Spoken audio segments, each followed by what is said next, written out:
This empty chair represents the addict who died today, not knowing recovery was possible.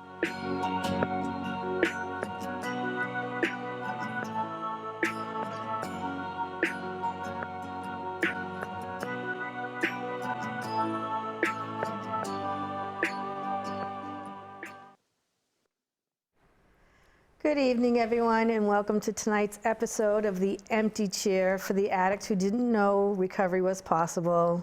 I am Cole Caffrey, and I'm here with my co-host, Phil Leahy, who is not here on this earth, but he is here in spirit with me and guiding me on my path as I continue to do the work that he was here doing, and he totally educated me and got me ready for this part. So welcome. And we have a great group here this evening. We have a very large group, and April is Alcohol Awareness Month, and it's really important that we bring awareness to such a topic because a lot of people still have stigma attached to it.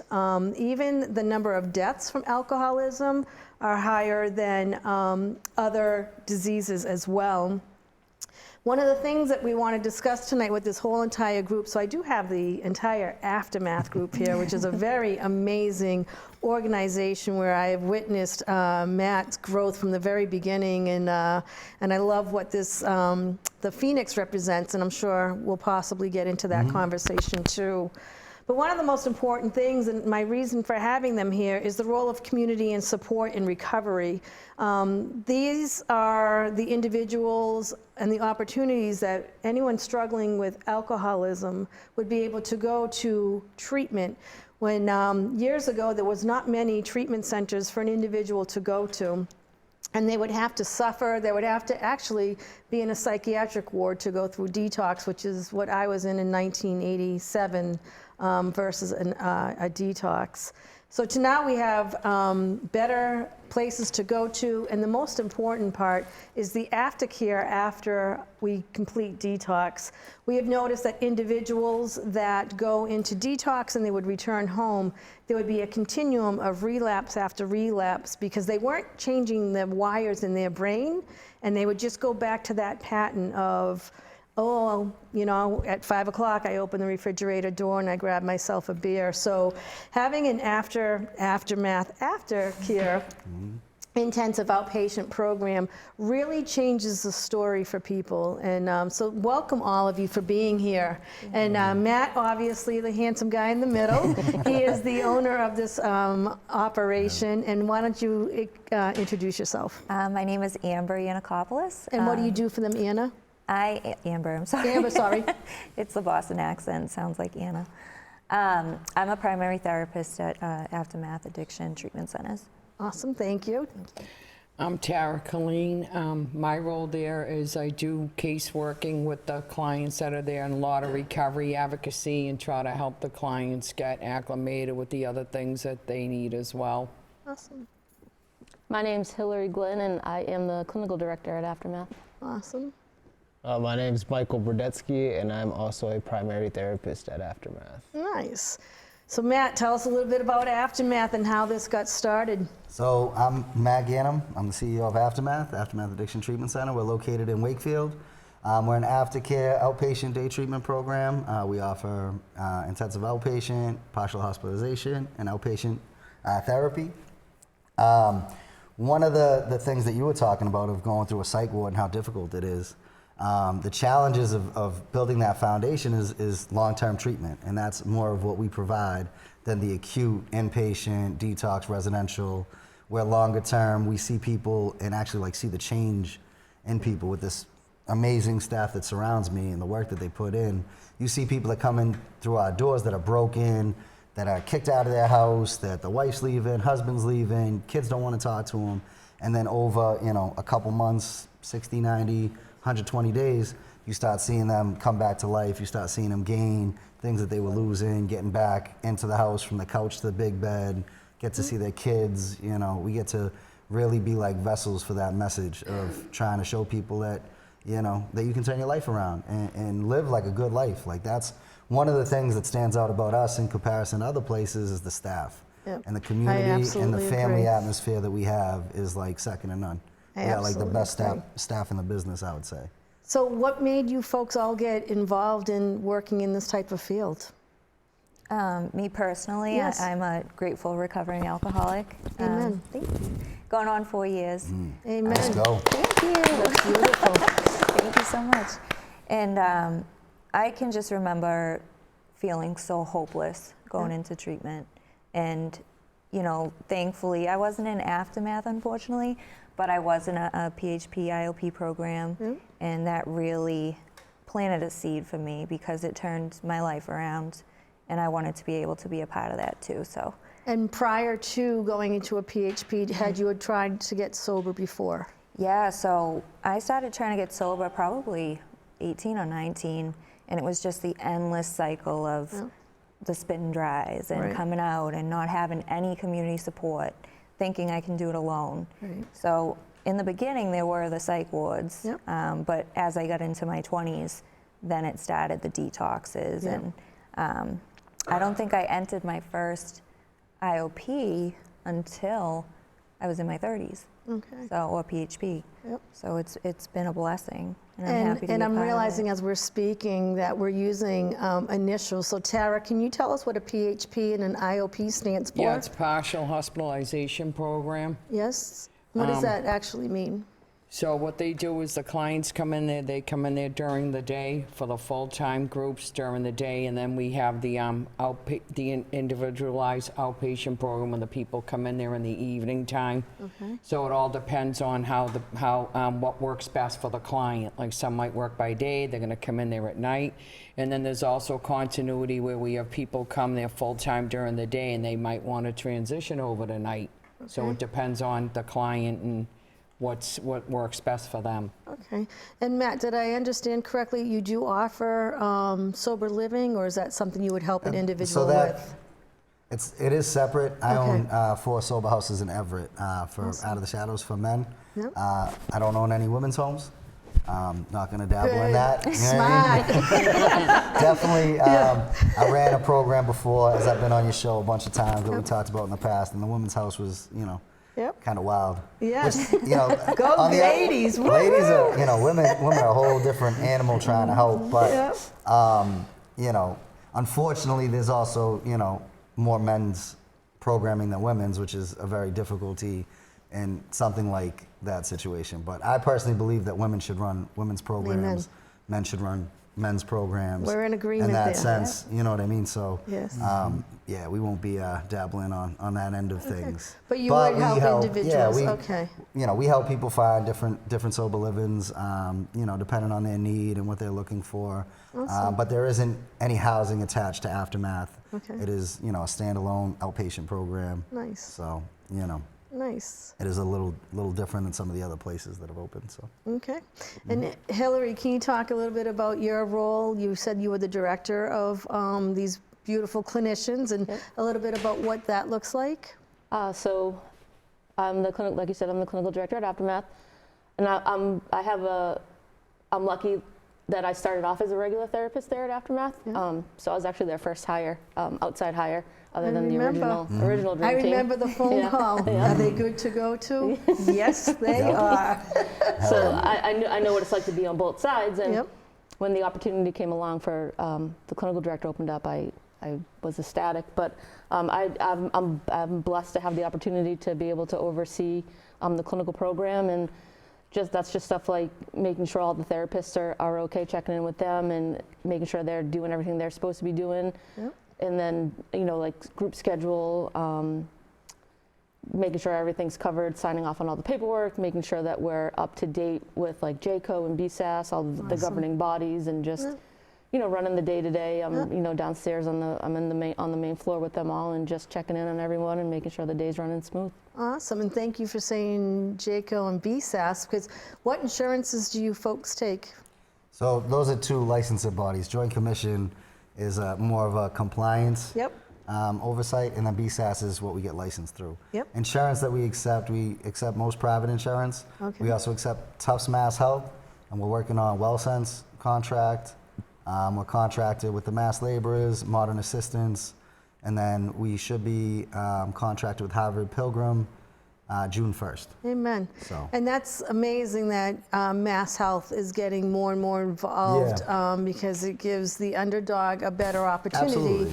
to experience enriched treatment and therapy from individuals. Well, most of the places that I went to when I was getting help early on were god awful. Correct. And then a lot of these places over the last few years, as you know, have opened up, and the majority of them take private insurance. Yep. But my background's a Mass Health kid, so Amen. we don't want to just That's right. single out a certain demographic of who we help. We want to help out as many people as we possibly can. So That's right. Mass Thank Health is you. a pretty important thing for us as a group of being able to help more people. So. And the community appreciates you for that. And I will say that Matt is one of the most, if not the most generous human I've ever come into contact with, and there is literally no one that he will turn away, no matter what. I always tell Matt that he is one of very few that say, I got you, that I actually believe. Yeah. People will say, I got you, and I know when you say it to me, and I always say that you go, I got you, and I believe it. Like I can hang up going, I don't even have to make the second phone call, like really? So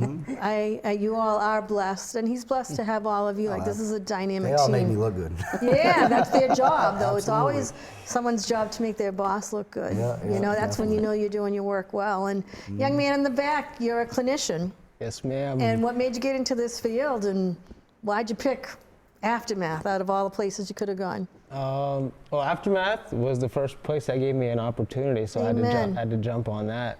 But kind of to speak to what Amber said, it's like, I had no direction, and I'd go in and out, get clean for a little bit, not get clean. Just that cycle would continue, and then I myself went to my first PHP IOP program, and just kind of fell in love with the idea that there is purpose on the other side of all of my use, and that purpose would come true as long as I was able to do the work. So my whole goal was to get to a program like I am now, and I'm just blessed that it worked out to be with amazing people. Amen. Yeah.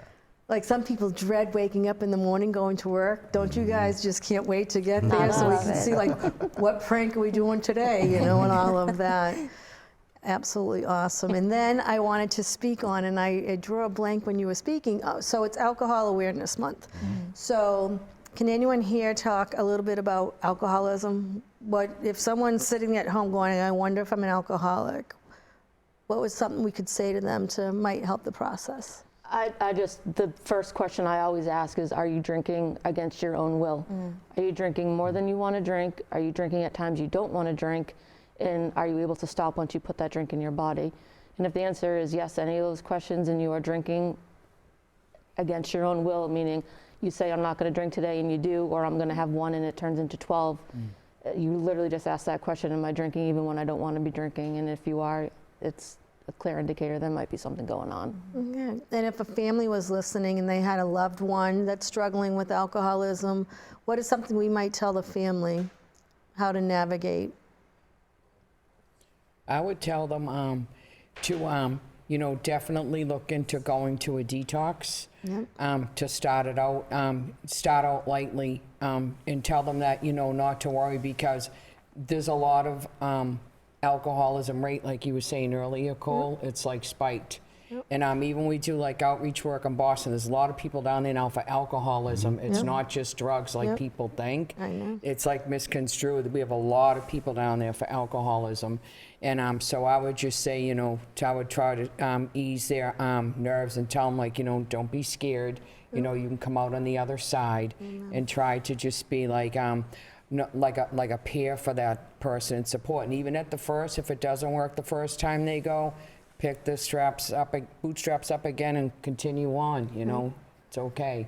Can any of you speak about the importance of why someone would have to go into detox versus detoxing at home? It can be dangerous to try to detox alone. Why is that? Seizures. Okay.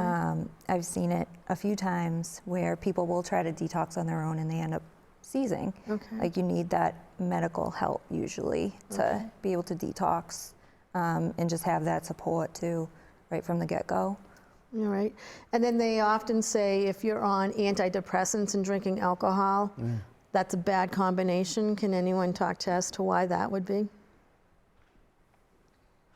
It counteracts each other. Alcohol is a depressant, and it's just gonna, the medication's not gonna work correctly, and you're just gonna, the wires in your brain, the brain chemistry, the stuff, the dopamine and serotonin, alcohol attacks that, and you're gonna flood your system with it's just not gonna work. It counteracts each other. And I just want to, what Amber said too, alcohol and benzos are, the drug benzodiazepines, those are the only two detoxes that you can literally die from. So people don't think alcohol, it's legal, it's not that big of a deal, but you can literally, if you try stopping on your own, you can literally die of seizures, whatever the case may be. So trying to detox on your own is incredibly dangerous. And that's the point I want to get across to our listeners is that you can die from alcohol detox if you're doing it at home. I know so many people, oh, I don't need detox, I don't need detox. And it's like, no, actually you really do. Like you're rolling the dice. You've already rolled the dice and survived this far. Might as well just continue and go into treatment and do the little, whatever it is that they give you to calm you down and let you roll through your detox on a healthy way. You don't have to suffer. Yeah. You really don't. Absolutely. Absolutely. Well, I think there's challenges too. Alcohol is presented a lot more recently. Yep. I've been running programs for the past 10 years, and early on it was all about opiates and heroin. Yep. And ever since COVID, we've seen such a spike in alcoholism. Huge spike since 2019. Right, so if you go to that time frame where all the entertainment, all the social interaction was kind of stripped from us, a lot of people resorted to drinking to get through the day. And then the fear mongering from, you know, the disease, news, social media, all that stuff really played a huge part in like a really giant spike in alcoholism. And if you look at the demographics now of who we treat, it's more middle-aged alcoholic than it is the 18 to 24 that when 2016, when I opened up the first program that I ran, it was like the majority addicts. Right. You know, so there's definitely been like a really big swing from what we've seen and who we're treating. Right. I feel like there's a lot more alcoholism out there. People, Absolutely. which is a good agree. thing. People are getting help, and then that they're not alone as well. That you know, you walk in and you know, it's a little easier when you can see people that you know that are like you, that struggle like you, struggle with the same substance. So. Yeah, in 2019 is when we saw the alcoholism go through the roof again, and that was due to our Uber Eats could deliver the booze. And one of the essential stores that stayed open was liquor stores. Liquor stores, because people would have died if they didn't get it. So which is insane when you think about it. I know, because people were angry. Why are you keeping it open? I'm like, because people are going to die if they don't get their alcohol. So. Absolutely. And then, so talk to me a little bit about how an individual would get involved with you folks. Would they go through a detox and a detox would refer to you? Or can someone come off the streets and say, hey, I need to go here? It really depends on a case-by-case basis, depending on the individual. Obviously, if somebody's drinking actively every day, that's not something that we can take. We want to set them up with detox, make sure that they, you know, are seen with medical attention to get through that process of it. But if somebody's been sober for a few days, or if they're more of a binge drinker and not necessarily drinking every day, like there's opportunities that we can take people like right off the street and start. And one of the things with that, we build relationships, and if it's something that they do struggle with, once we open our doors, it's a little easier to kind of push them to detox. Like, hey, we tried it your way. Unfortunately, your way didn't work. You know, here's the resources to try to separate yourself from your last drink. And you would help them from that point to go into detox from your facility if there was like a relapse or anything like that. You know, fortunately, we have a lot of good connections in the community with the different detoxes, different places that accept insurance. You know, we try to, you know, act pretty fast on getting people in there. So. Nice. So what does the day schedule look like for you folks? When the individual comes in their first day, what are they doing? We have morning groups. So you come in. Usually the 9 o'clock is like you go in, you check in, read. It's not the AA thought for the day, right? Just for today. It's the Just for Today, NA. And then you'll have 2 groups after that, I believe. So 9 to 10. What kind of groups? 10 to 11. So we can do anything along the lines of like coping skills. I try to do like psychoeducational groups on different types of struggles that we're going to have when we're facing like sobriety. So communication skills, different attachments, what kind of contributes to alcoholism, and what we can do to address it healthily and successfully. Then from about 12 to 1 is lunch, and then in the afternoons, again, we'll do another couple of groups. We play games sometimes, we try to make it fun. Awesome. Because of course, you know, the psychoeducational part of it is really important, but it's also important to like put those skills into practice, and so more interactive groups. And then you have your checkout, you know, are you going to be here tomorrow? What are we doing tonight? Things like that. So Nice little safety net to get them through the next 24 hours. absolutely. Yes? And something important too, like Matt has this, which we love too, like if someone's struggling, like they're coming through the groups all day, and you know, we're always there. There's always somebody there that we can grab for them to sit and talk to, because they may not want to say something in group that they want to tell you in private, or they might really be going through it and just going through the emotions. And that's why it's so good to like have, like, we meet people where they're at there, like everyone feels, you know, like you wouldn't even know we're half the staff, like the way we walk around, the way we fold into the crowd with the clients. That's awesome. Yes, and so we make them feel like it's okay, like you can talk about anything at any point, any of the staff there, and even if we're not even at the center or whatever, someone's having a hard time, like one of us is always there to take calls or to be there for the clients. Well, going off of that, I know when I was going through places, you had your therapist. And you couldn't talk to anybody else. Sorry, you're not on my caseload, can't talk to you. Can't talk to the clinical director, can't talk to the executive director. You'd be surprised if they would even look at you. And one of the things that you can do with us is everybody's door's open. If your therapist is Mike, but you relate to Amber, Amber's gonna spend some time talking to you. Hillary's gonna pull you out. Like it's like a community effort with everybody that comes through the door. So you can talk, whether it's myself, Jenna, Hanson, top to bottom, everybody's accessible as a staff, which I think It's extremely important, because someone could be triggered in the group, a memory, whatever, and all of a sudden, you know, they can't get into you because you're with the client, and then you risk them walking out the door. So to have that opportunity for an individual to go to anyone there is key for a success. And I think some of the backgrounds of the staff members too. We're able to talk to a trust fund kid or a street level, you know, dope fiend. Amen. And everybody in between, which I think that's a pretty big strong suit. Amen. And then we've had people that have gone through the program that we've hired, you know, alumni that have come on to the staff. So, you know, definitely bring some different perspectives. And speaking of your alumni, when I see your pictures of your alumni events, like that speaks volumes to what your facility offers individuals. Like, how many people are on your alumni at this point? Do you even know? No, But There's a at lot. your events, it's There's a like lot, you but just that- see all the aftermath, But and that's it's like, God bless you. What gets us better? It's community, right? It's being a part of. That's something that we all, I'm sure, I wasn't the only one, that struggle with being accepted, being a part of a group, and that's something that I've always like really believed in. And from the last place where, how long have you had now? 7 years, March 27th. Amen. Crushing Go it. girl.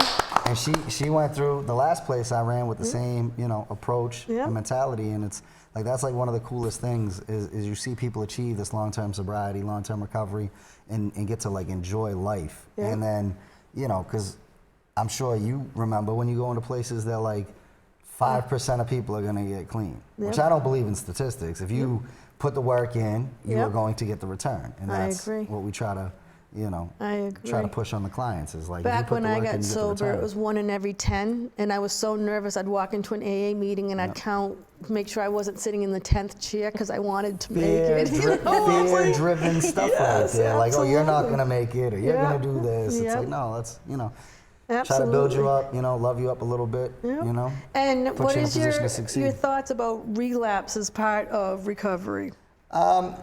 I mean, unfortunately, it is. You know, it doesn't have to be though. Amen. And that's the reality of it. You don't ever have to go back. You don't ever have to experience these things again. And you know, I try to emphasize not forgetting what happens. Like I know when I get high, I'm homeless on Boston Common. Like I am a bottom of the barrel dope fiend, and that's where I end up. And I don't ever want to go back there. Especially like I live like a beautiful life. Like I'm super grateful for everything I have. I can't imagine sleeping on a park bench again. No. Or doing the things that I did to get high. Like, you know, so And your kids don't know that part of No. you, right? Isn't No, that they don't. beautiful? Yeah. That's such a beautiful thing. They Yeah. just think dad's a rock star. And I don't know. The age is changing. The age is changing now. My son, there's times he thinks I'm a rock star, and then there's other times he's like, I don't want to hear nothing from you. And then my daughter's me reincarnated Yeah. as a female, so I am horrified. She is she She's a Sour Patch Kid. Sour Patch Kid. She did homework the other day and tried telling her mother that the teacher lied. I love it. Yeah, she's gonna give me a run for my money. Amen. But no, fortunately they haven't. Yep. My son grew up with a lot of the things that I did early on with the advocacy work, performing, Yep. sharing my story. So he's known, the ugly truth about me for a Yeah. long time. And it's something that, he's 16 years old and he's never tried anything, and he doesn't want to because of, Amen. the conversations we've had, the family history that we have. Yep. I'm a heroin addict. You're more likely, that it's going to happen to you if you try it. Now it'll be fun, Unfortunately, it's a lot of fun in the beginning for us, Right. and then it gets out of hand, and it's misery. that we're Exactly. chasing I used to every day. love falling out of cars when they were driving, Yeah, so and dumb, rolling down crazy, the highway. crazy This was things. great. Let's do it again. Yeah, and then after a while, that doesn't come fun. No, so sharing some of that and trying to have Yep. open and honest conversations with him, I think, has helped, with what he deals with and what he goes through. And it's something that I try to preach to other parents, have honest conversations, Amen. and you equip them and it's on them. Right. I have Are no all of you control. public with your recovery so that people know that they have a place to go to? That's pretty awesome. I want to go back to the coping mechanisms, right? Do you notice that there's one particular subject more than the other that they're in the group and they need to discuss? Or are they all across the board when it comes to communication, or what about relapse prevention, a trigger? Relationships. Relationships, what do those do to you? For whatever reason, people always think it's a great idea to get into a rehab romance. Right? They really work. We're gonna beat the odds. I don't know what you're talking about. All right. Although I do have my sponsee is her and her husband, 27 years. Hell yeah. And they started in treatment, so. That's awesome. So we're going to take a quick break. So I want to let the audience know that thank you. We will be taking a quick break, and you'll see more of their staff members coming in because they have a plethora of people here to share their experience, strength, and hope. And most importantly, we're going to learn a little bit about modalities to use for recovery. So we'll be right back with a new audience on the floor, and I thank you all for taking time out of your busy day and staying here with me this evening. Thank you so much. Thank you, Cole. We'll Thank be you, right Cole. back. Substance use disorder and addiction is so isolating. And so, as a Black woman in recovery, hope must be loud. Hi, and welcome back to the second half of The Empty Chair. As you'll notice, the guests have changed, and we brought on more of the staff from Aftermath, and we're going to go around and introduce ourselves and what you do for work. Hi, I'm Christy Town. I'm a primary therapist at Aftermath Treatment Center, and yeah. Perfect. Thank you for coming. I'm Dylan Stockdale. I do community outreach. Awesome. Thank you. Diana. Diana Martakia, primary therapist. Awesome. Derek Terrell, case manager. Case manager and part-time. Anything else? Part-time, anything else? Yeah, we're just teasing at this GQ point. is the most handsome Yes. guy in the Absolutely. I'm sure the women knock down the doors to come to your place. Very but, handsome young man right there. From the first group to the second group, you have a gorgeous staff. So is that like a requirement when it comes to hiring them? We do not discriminate against Amen. anybody at our Amen. workplace. So welcome all of you to joining part of the show this evening. I truly appreciate it. I want to talk a little bit more about, first of all, we didn't discuss the Aftermath. When did it actually open, and how did it open?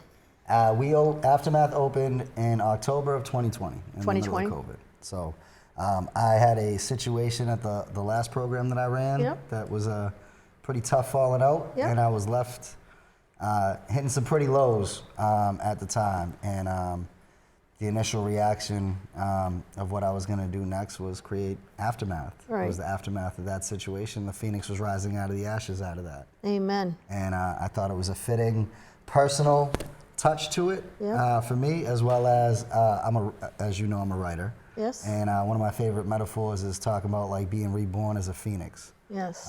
As like an active addict reborn as a phoenix in recovery. Amen. So I really wanted to have a phoenix as a logo, and Aftermath, because of that situation, was one of the things that stuck to me. And Yep. it's you know, one of the things that we have a very strong hold on is a good brand recognition. Yeah. Aftermath very much stands out in comparison to other places. Absolutely agree. You see us at every event. It was funny, we had a basketball tournament. Unfortunately, Dylan didn't play with us for some strange reason, but I play hoop with a young kid in New Hampshire, and he plays for an Aftermath sponsored team, but didn't have any idea. And he comes over to me and he's like, everybody in this gym is wearing an Aftermath hoodie or a shirt. Yeah, you know, kind of, you know, flood the recovery community with free hoodies and t-shirts. You know? I love it. Slap Love that it. Phoenix Love it. on everything. So. My husband probably wears your hat. Mm-hmm. He's not in recovery, but he loves his Aftermath hat. It doesn't say Aftermath, but it has the Phoenix on it. And I'm like, Yep. you need to know when people ask you about that hat, what that's all about. Yeah, And he's yeah. like, I will, absolutely. So we opened up in the middle of COVID, Yep. and you know, at the time I had a lot of fears, doubts, and insecurities about what I was going through, as well as the team that we were opening, coming from a previous place. And you know, we've built such like an amazing program, an amazing community, from the staff to the clients. Like, Yep. I really feel like we're second to none. I agree. You know, with the involvement in the recovery field, we're not just like an outpatient place that you're sitting with, Yep. you know, your therapist, and then it's see you later, we're done with you. Yeah. You know, when it's over, like, you're really part of the family. Yes. And that's something that we emphasize as a group, is that, you know, excuse me, we welcome you in with open arms, love you up, and Yep. you know what I mean? We want you to stick around as, you know, as Derek, this handsome guy behind us, you know, very successfully completed the program. Amen. And then we are very honored and happy that when he wanted to work in the field, we were able to snatch him up for a position. I mean, it is GQ cover model, Absolutely. but, you know. And what I love is when I'm at a 12-step meeting, and I'll hear someone speak, and they'll talk about how they went through Aftermath. Like, it warms my heart to hear those stories and to hear the feedback, not knowing who they're saying it in front of. Yeah. And I'm like, that's Matt, that's our guy. Yeah, that fills my heart up Yeah, right there. you know? absolutely, It's a beautiful thing. absolutely. And so I know you're probably the newest member to the team. Yep. And what made you join Aftermath?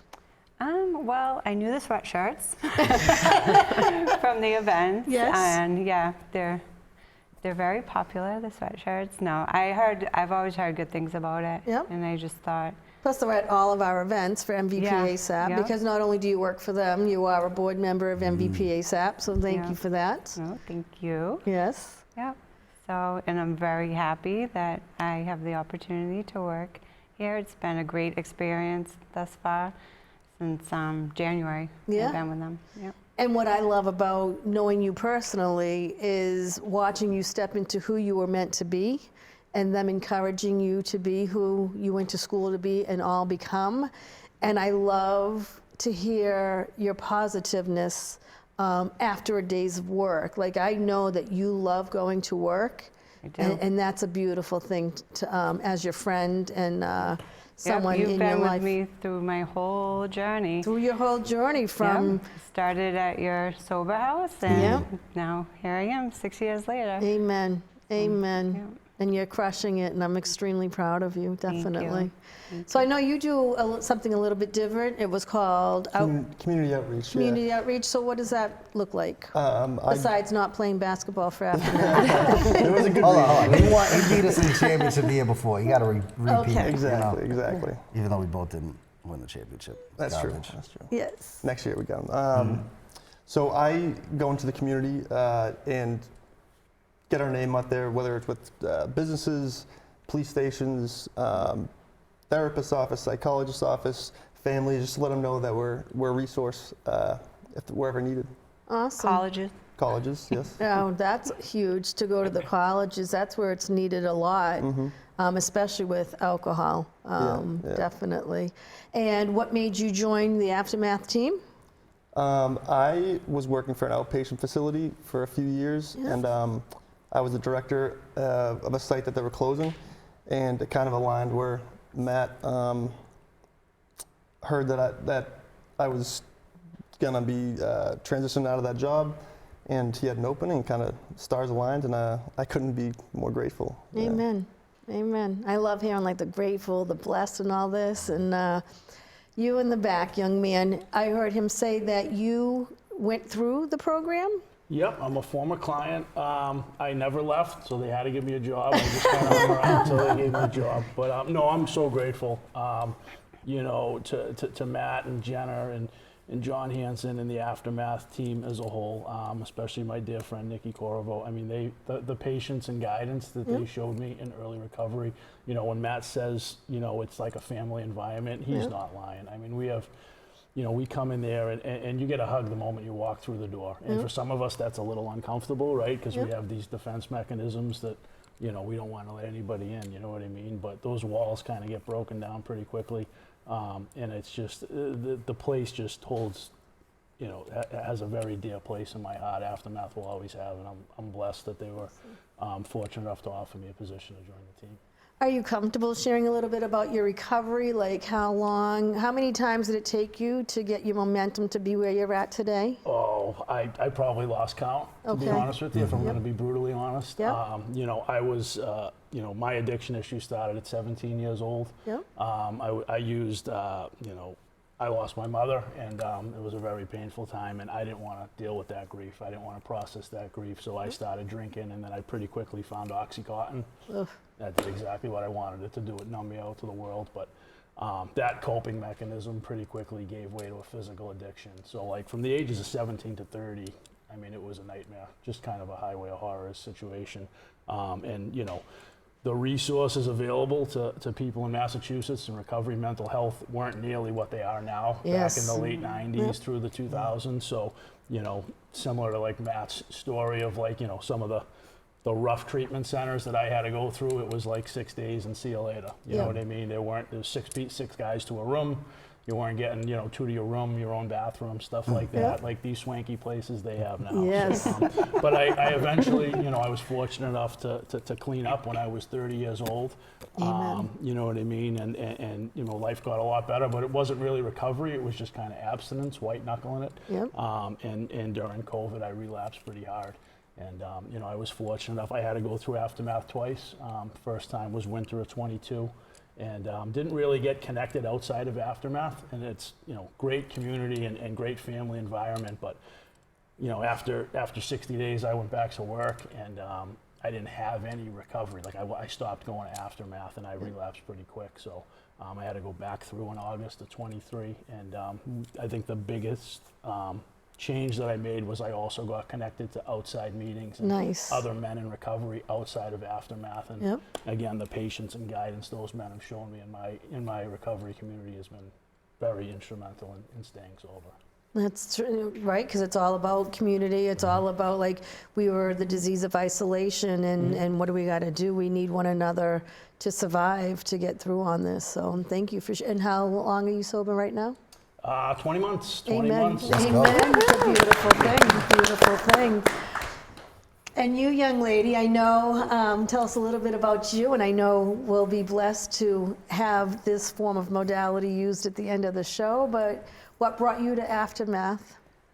So, I'm sorry, Matt, but I didn't hear about Aftermath before I started working there. I was working previous in a hospital setting, and then I was working in a clinic.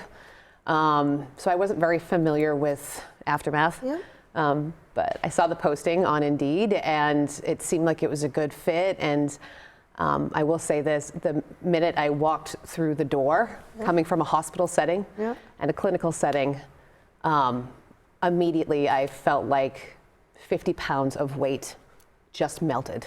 And everyone was so friendly. And I just remember being so excited. I'm like, I'm meant to be here.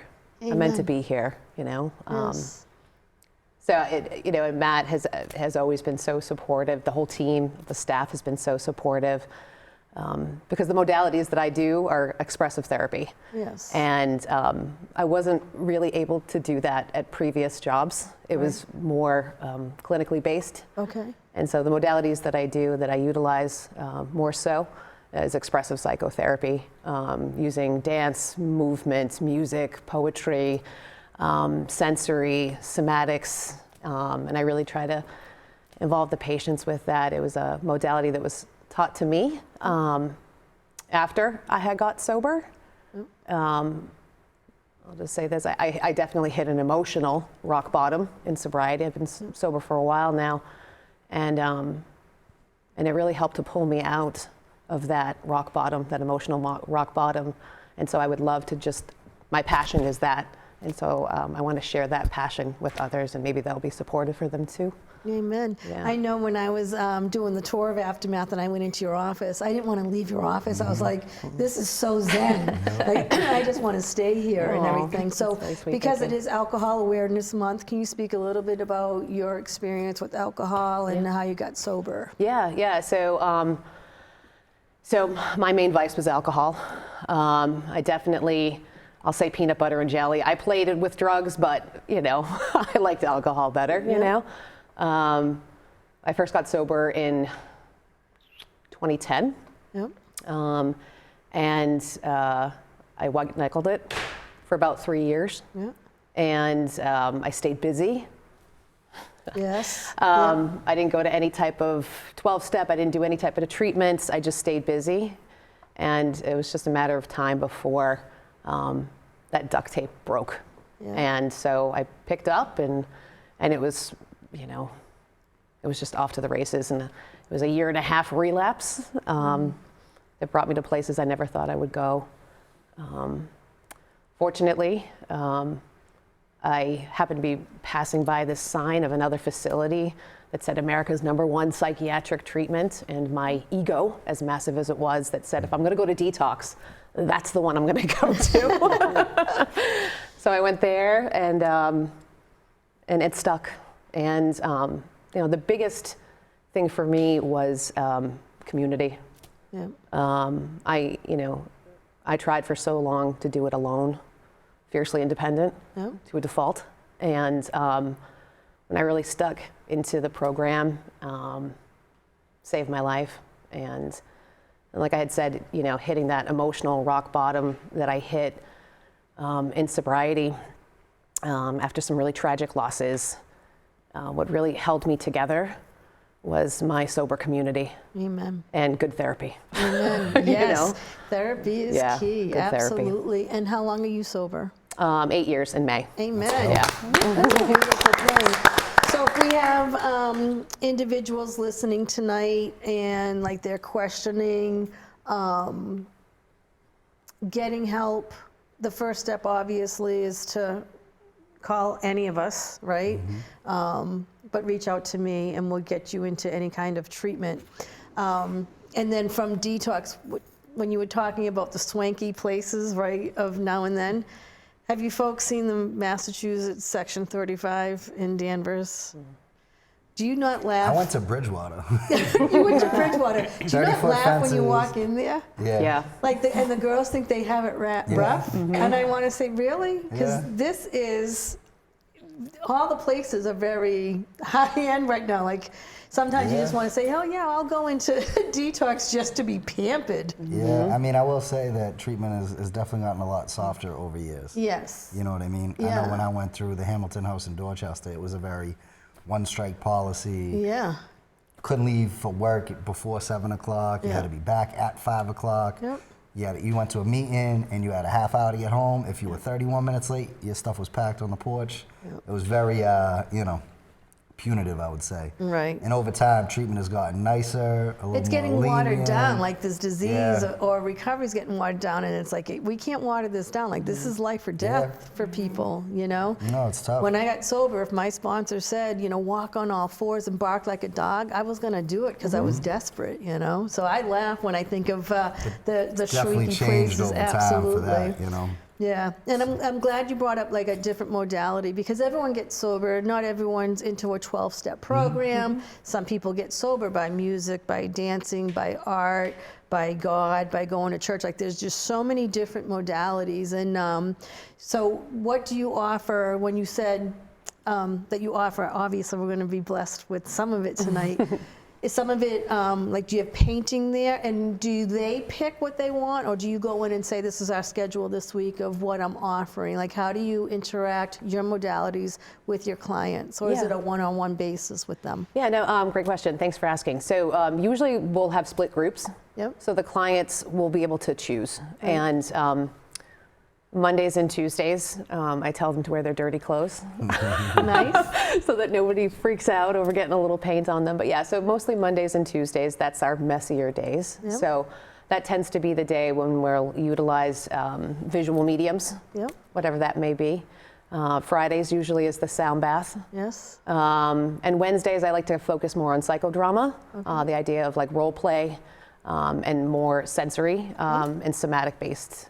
When you do role play, would it be role play of trying not to pick up a drink or a drug? Well, so that's part of it. But I think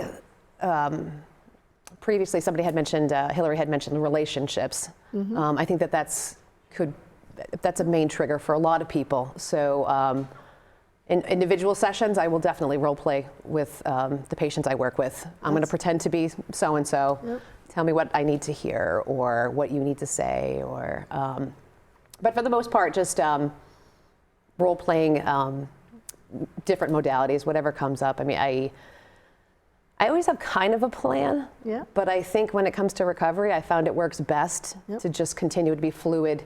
And I read the room, right? Yes, like, absolutely. We got to shift when we need to and do what we need to do. So nice. Yeah. So speaking of different modalities, if you want to start working your way over Sure, here, yeah. and I know you're going to bless us with a sound bath. Great. But what is a sound bath? So a sound bath can involve multiple different things. And so today I wanted to give you guys a little sample of what a typical Friday afternoon would look like. So these are koshi chimes. Yep. These are crystal sound bowls. Yep. And this is a Tibetan gong. Yes. And then I have some tingsha chimes that I usually start our practice with. So sound baths are really great for multiple different reasons, and I'll just mention two. One, it's a really great opportunity to have the patients practice patience. Yeah. Right. You know, an opportunity to practice just sitting and being still. Awesome. Does this help with anxiety? Of course, yeah. Anxiety, stress, Amen. depression, multiple different things. And also a sound bath as a whole, the hertz from the sound that comes from it helps to reset the central nervous system, and it really resets the vagus nerve. So I love it. So it's a multitude of different things kind of happening at the same time, you know? That vagus nerve is very key. Yes, yeah. I have a vagal vagus thing where I faint. For no reason. I do know when it's coming, and it's usually from stress. Like I'll say, I'm going to faint. Yeah. Don't anyone call the police or the ambulance, because I won't get in it. I will be fine. So, yes. And I'm glad that you said that too, because it also, you know, it's a good opportunity for people to be consistent with knowing this is what's happening on Friday. And a lot of times I hear from them, oh, we have the sound bath today. It's a place for them to feel safe. Nice. And a place where they can kind of take some refuge. And what I love about it is that you folks even offer something like this, because how would one know that I like this if I've never even tried it or heard it? Right. And like this, I know has helped countless numbers of men and women with anxiety, with calming. So I appreciate with the little journey you're going to take us on, and you can let us and the audience know what we're doing with you. Great, wonderful. So I'm just going to kind of do a little snippet.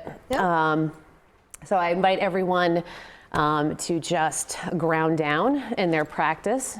And a good way to ground down would be to put your hand on your heart. I invite you to do that. And your other hand on your belly. And if it feels safe to do so, gently shut your eyes. I'm going to shut my eyes. We're just going to do 3 deep breaths together. We're going to breathe in through our nose and we're going to breathe out through our mouth.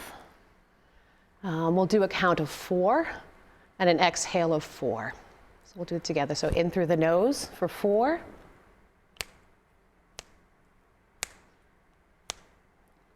And then exhale for 4.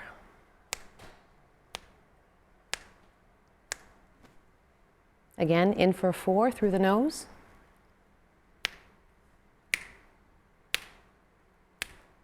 And then exhale for 4.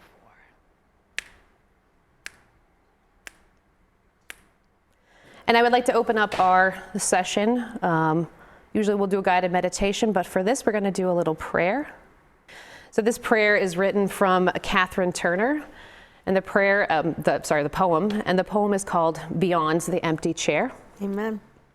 Perfect title for today's show. Right. Thank you. Sure.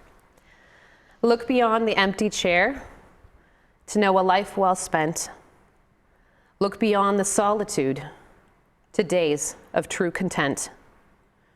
Cherish in your broken heart each moment gladly shared, and feel the touch of memory beyond the empty chair. Wow. So I invite you to just close your eyes and really embrace the sound experience. We're going to start with ting sha chimes, and then we'll end with ting sha chimes.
was absolutely beautiful.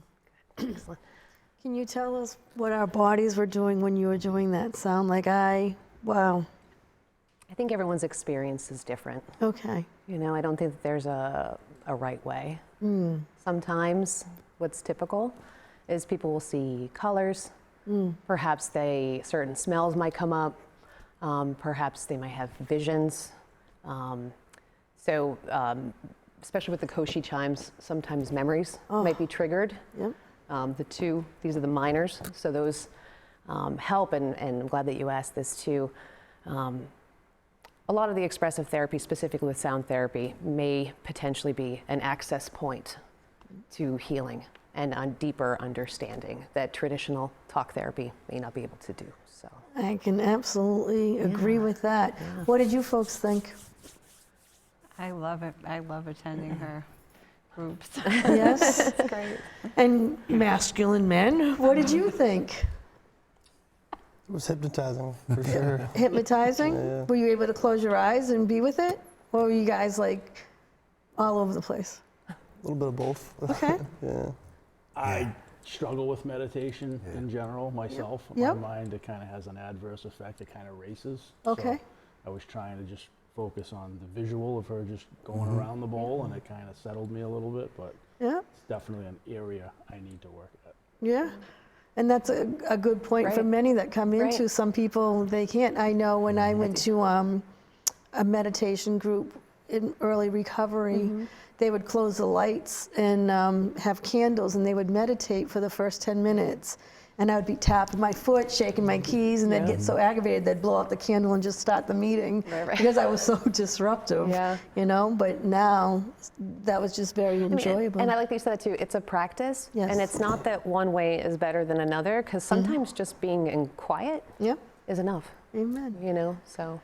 Well, before we leave this evening, Matt, if anyone wanted to find you, what is your website? What is your cell phone? No, you're not your cell phone. What is your telephone number? If anybody is out there looking for help, Yes. our number is 781-587-3636. Our website is aftermathtreatmentcenter.com.